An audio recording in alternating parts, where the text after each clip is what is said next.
लोग इतनी मेहनत से पैसा कमाते हैं, रात दिन मेहनत करते हैं और दो चंद पैसा कमा के अपने पैसे को आगे बढ़ाने के लिए कहीं पे इन्वेस्ट करते हैं। लेकिन ये हमारे देश की नियति है कि लोगों का पैसा ये कुछ फ्रॉड लोग आते हैं और उड़ा के ले जाते हैं। और जब ये लोग अपनी मांग रखने के लिए कहीं जाते हैं, कहीं आते हैं, तो सरकार भी इनकी नहीं सुनती। वैसे ही आज यहाँ हम जांजगीर में बैठे हैं। यहाँ आप देख सकते हैं कि इनका नारा है, भुगतान करो या सत्ता छोड़ो, ठग बेईमानो भारत छोड़ो।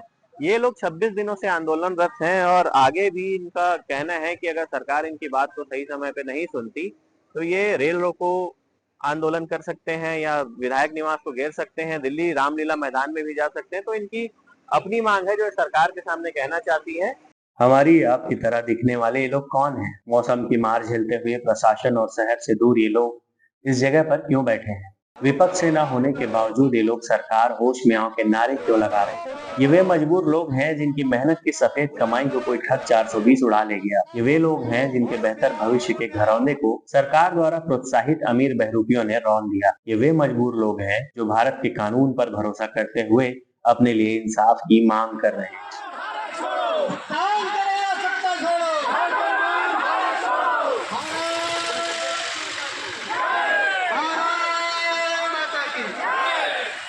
किसी का 1 लाख, किसी का 10, 20 या 50 लाख या उससे ज्यादा। किसी ने तो अपने पूरे जीवन भर की मोटी कमाई इन ठगों के हाथों में सौंप दिया। ये ठग बड़े ही शान से सूट बूट में आते हैं, कहीं पर बढ़िया सा ऑफिस खोलकर बड़े नेता मंत्रियों से फीता कटवाते हैं और फिर शुरू होता है इनकी ठगी का गोरख धंधा। अपनी कंपनी का बढ़िया प्रचार करते हैं, नेता मंत्रियों के साथ कटआउट लगाते हैं, फिर इनके एजेंट अपने ठगी के एजेंडे पर काम करने निकल पड़ते हैं और इनका शिकार होते हैं भोले भाले लोग, जिनको ज्यादा पैसा रिटर्न पाने की लालच देकर ये लोग लूट लेते हैं। अब सवाल यह रहा कि इन ठगों को कंपनी या बैंक खोलने का लाइसेंस सरकार देती क्यों है और इनका ठगा हुआ पैसा इनकी जेब में जाता है?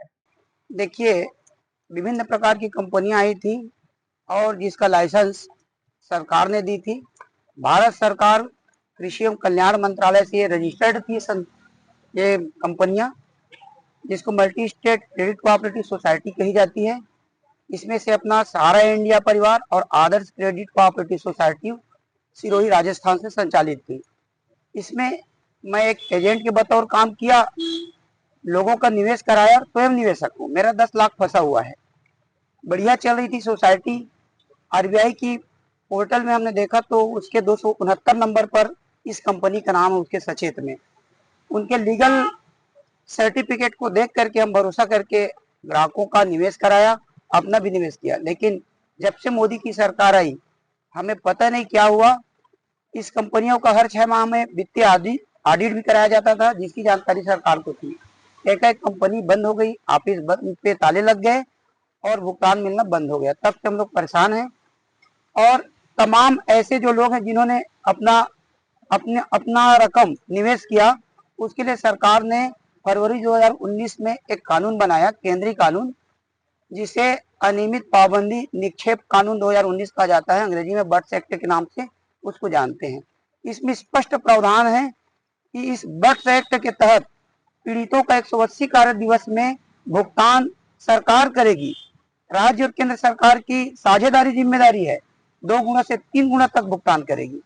हम इस कानून को लागू कराना चाहते हैं सरकार से। हमारा आंदोलन करने का मुख्य उद्देश्य यही है कि जब केंद्र ने, इस सरकार ने एक कानून जनता के लिए बनाई है, तो इसको लागू क्यों नहीं किया जाता?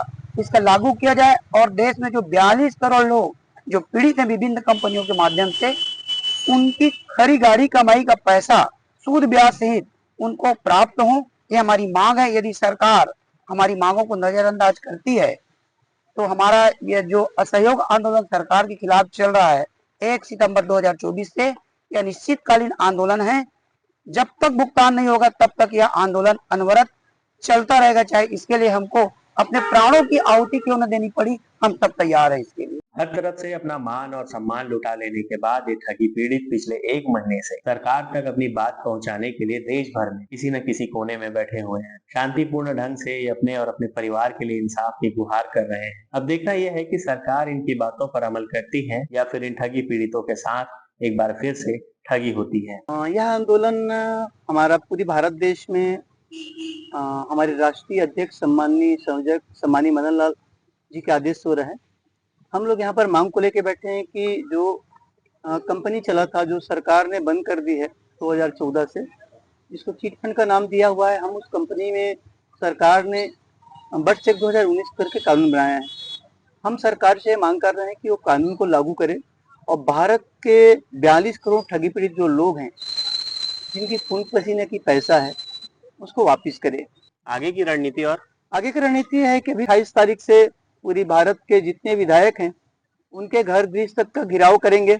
यानी हमारी एसडीएम साहब को आवेदन जा रहा है, वो भी वहां तक भी सुनाई नहीं होगा तो हम उसके आगे भी सरकार का हम लोग सांसद लोग ऊपर जाएंगे, मुख्यमंत्री तक जाएंगे, प्रधानमंत्री तक जाएंगे और हम लोग तो सरकार को ये आवाज दे देंगे कि अगर ये नहीं होगा तो हम आत्मदाह भी करेंगे। यह खबर आपको कैसी लगी हमें कमेंट कर बताएं और वीडियो को लाइक करें, वीडियो को शेयर करें और हमारे चैनल पगडंडी खबर को सब्सक्राइब जरूर करें और अपने रिश्तेदार और दोस्तों से भी जरूर कराएं। क्या आप भी बनना चाहते हैं अपने क्षेत्र के पत्रकार? तो जुड़िए पगडंडी खबर के साथ और हमें फोन करिए 93 012 57 181 पर।